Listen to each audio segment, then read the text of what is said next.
Hello' মাই dear student, মোৰ চেনেললৈ পুনৰবাৰ স্বাগতম জনাইছোঁ। আজি আমি আলোচনা কৰিম দ্বাদশ শ্ৰেণীৰ জীৱবিজ্ঞানৰ প্ৰথম অধ্যায় জীৱৰ প্ৰজনন। এই কুৱেশ্যনবিলাক প্ৰতি বছৰে বাৰ ৰিপিট হয়, গতিকে ভিডিঅ'লৈ শেষলৈ চাবা।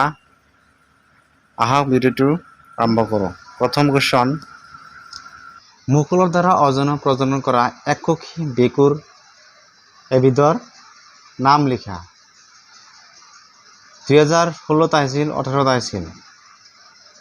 উত্তৰ হ'ব ইষ্ট। 2 নম্বৰ প্ৰশ্ন, এজোপা উদ্ভিদৰ উদাহৰণ দিয়া যাৰ ফল গৰ্ভাশয়ৰ পৰা বিষাক্ত নহয়। হায়াৰ ছেকেণ্ডেৰীৰ 16 আহিছিল, 14 আহিছিল। উত্তৰ হ'ব আপেল। 3 নম্বৰ প্ৰশ্ন, দুটা কৃত্ৰিম অযৌন প্ৰজননৰ উদাহৰণ দিয়া। 2011 আহিছিল। উত্তৰ 1 নম্বৰ অংগজ অযৌন প্ৰজনন, 2 নম্বৰ এপমেক্সিছ অযৌন প্ৰজনন। নেক্সট কুৱেশ্যন, 8 নম্বৰ প্ৰশ্ন, এপমেক্সিছ হ'ল নিগেচন অবিহনে গৰ্ভাশয়ৰ পৰা ফল সৃষ্টি হোৱা এটা পৰিঘটনা। উক্তিটো শুদ্ধ নে অশুদ্ধ? এই কুৱেশ্যনটো হায়াৰ ছেকেণ্ডেৰীত 2013 আহিছিল। উত্তৰ হ'ব শুদ্ধ।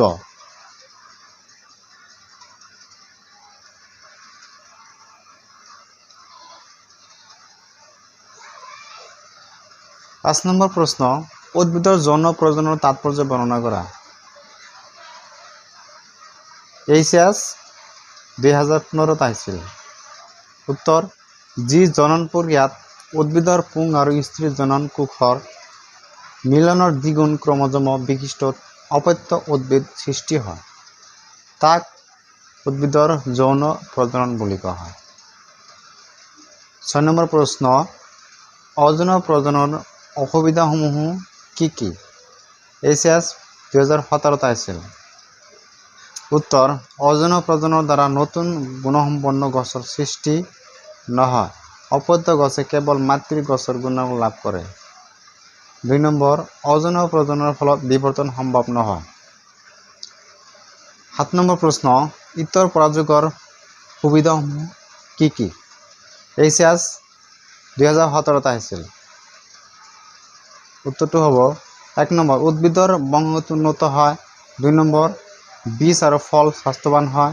3 নম্বৰ, প্ৰজাতিৰ বিৱৰ্তনৰ অৰিহণা যোগায়। 8 নম্বৰ প্ৰশ্ন, অনিষিক্ত জননৰ সংখ্যা লিখা। এবিধ প্ৰাকৃতিক অনিষেক ফলৰ উদাহৰণ দিয়া। এইচএছ 2017 আহিছিল।